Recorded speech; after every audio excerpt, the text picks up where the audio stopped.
Let me tell you something. A driver don't pick the car. The car pick the driver. It's a mystical bond between man and machine. It's a mystical bond between man and Hey guys, machine. thanks for tuning in. It's the one and only Optibotimus coming at you with another video review. And no, we're not going to be taking a look at Soundwave. On today's episode, thanks to the absolutely incredible contributions from all of my Optibotimus Plus channel members, we're going to be taking a look at the new Transformers Studio Series Core Class Ravage. And for full disclosure, this figure was purchased from an overseas seller. And as you can see, what I talked about in that review of Soundwave was that you can incorporate him into the chest section of Soundwave himself. And it looks fantastic. It really, really does. Now, he does have a little bit tighter of a fit in here, but what's nice is you can come around here to the back section. You can take this and you can kind of push through here to kind of get him to fit in there. This is a clear plastic, so you do want to be careful when you're kind of manipulating that. You don't want it to get too caught and potentially damage that. So just kind of fiddle with that, and then you can bring this back around, close it up, and that fits in there perfectly and looks absolutely fantastic. Now, he also does come with an accessory that also works with Soundwave. Let me get kind of this out of the way. So, Ravage, eject. There's my terrible impression. But look, he's a cube. The cube. Now, one of the elements that the vintage G1 Soundwave had was a missile launcher sort of thing. And that's actually what this Ravage comes with. And you can use it with the Soundwave figure. You can see that done up in a very nice silver plastic, but you do have a little bit of a peg right there, which does kind of stink because it does kind of throw off that symmetry of sorts, but still looks really cool. The other thing that kind of stinks is that, typically speaking, it was associated with his handgun. Now, there is a hole right here, and there is a little post on the back. Unfortunately, that does not fit in there.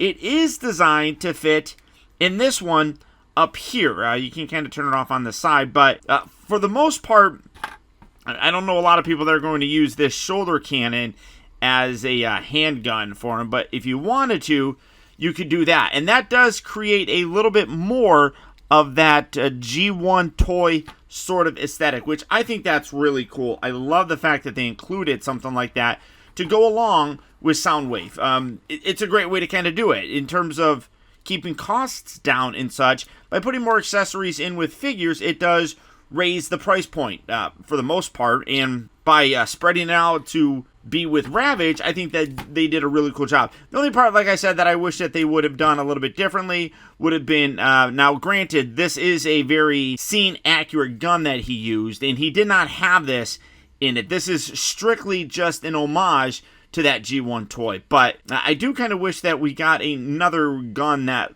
looked like this, that you could plug it in to his hand and stuff. I mean, that's just personal preference on my end. It doesn't, ruin the figure or anything. Like I said, I love that throwback. That's really very cool. Also, I wanted to take the time to mention that this is a completely extra Soundwave that I've gotten. So if you are a channel member, I'm going to be doing a giveaway on this sometime in the near future. So head on over to my Optibotimus Plus channel member Discord, and I'll post the details for this guy there. But coming in to take a closer look at Ravage, as you can see, very small, as he should be. He fits inside of a Voyager class figure, so it makes sense that he's going to be tiny. If you did have him and just wanted to kind of display this with him, you do have a post right here that you can also plug that into, so it does kind of go along with them, but not a ton, honestly.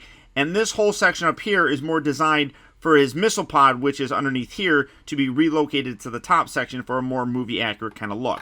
Now, for some comparisons, this is the previous Titans Return Ravage that we got. Again, this was more designed to look like a cassette tape. This is his alt mode in the new Bumblebee movie. Although it does specifically, or at least a lot of the extra material that we got, lists him as a cassette, which you can kind of see there's, or maybe like this, as well as a missile, which you can see right there. So again, some fuel to say that this Ravage from the Bumblebee movie is in the same universe as the Ravage that we saw in the Michael Bay films.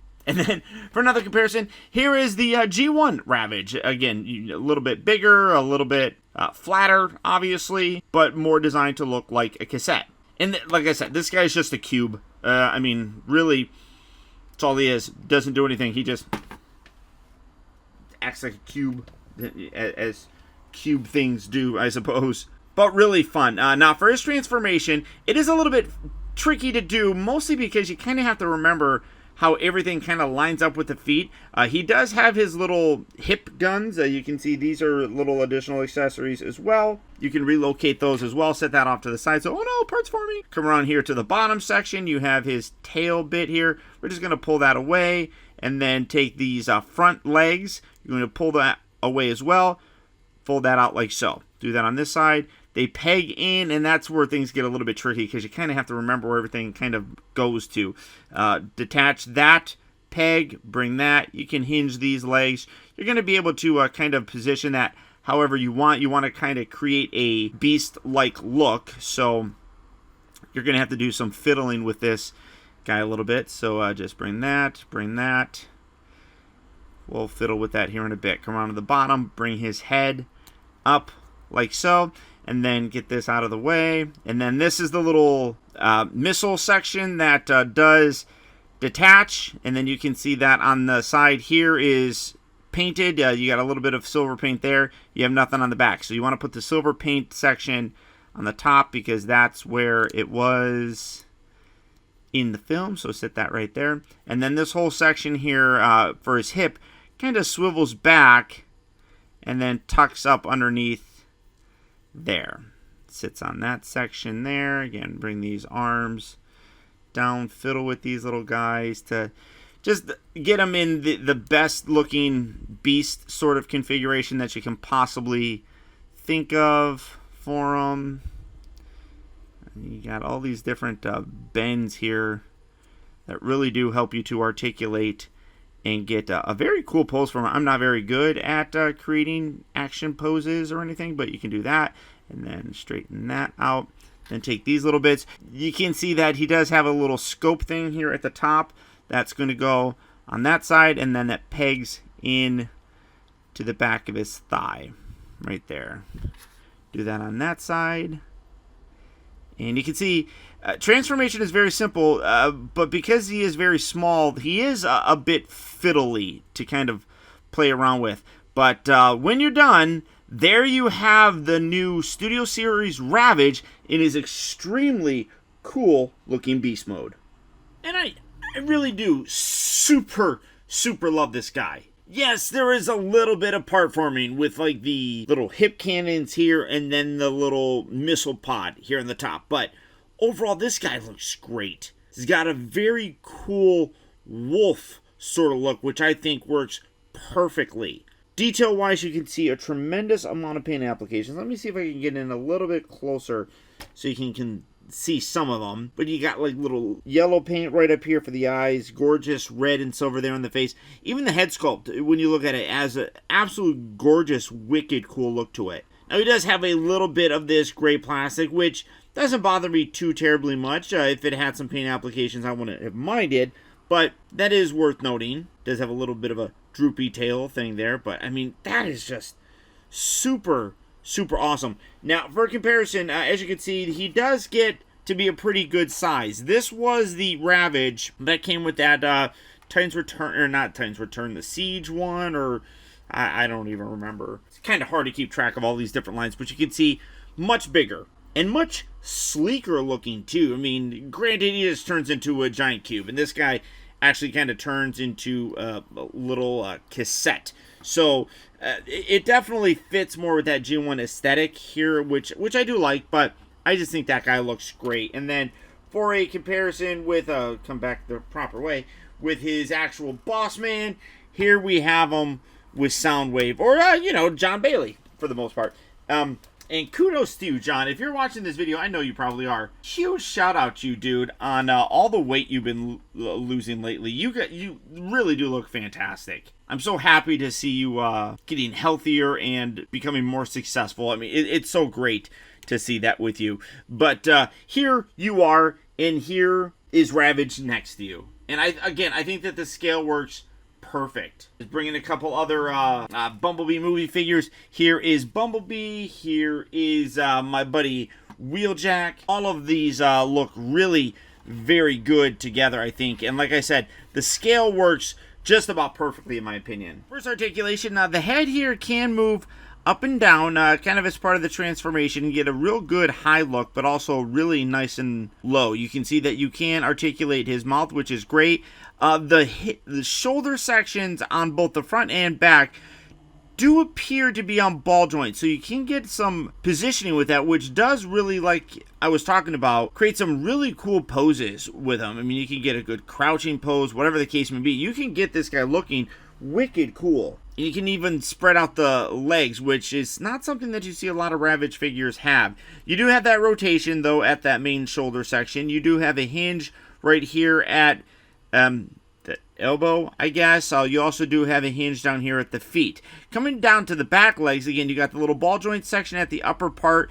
You do have a bit of a hip as just kind of part of the transformation, so you do have that little bit, but it is all also, like I was talking about, on that ball joint, so you can move that forward and back.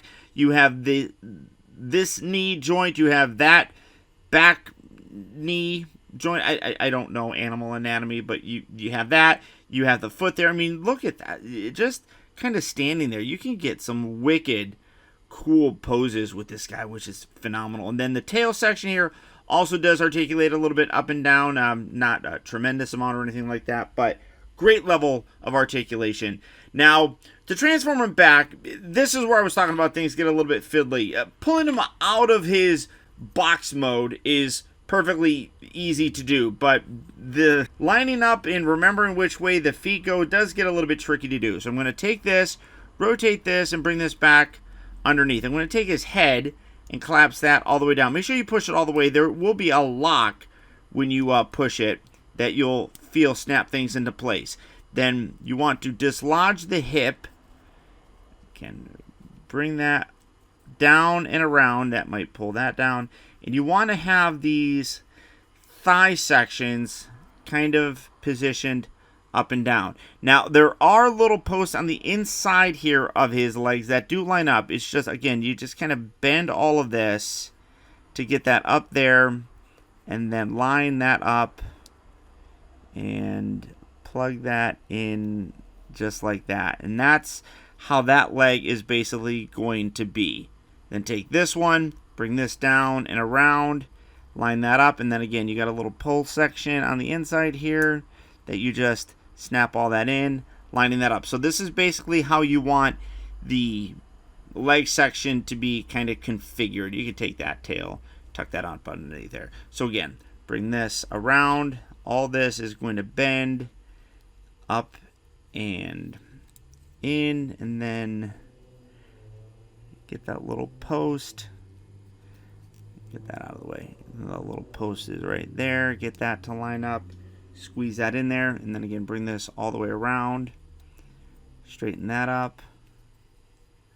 And this one's a little bit trickier to kind of see because it's right there along the side. There you go. No. There we go. Something like that. So you have that. Then, like I said, tuck the tail underneath here. Bring these little bits. I like kind of lining these up with the right side that they're supposed to be on.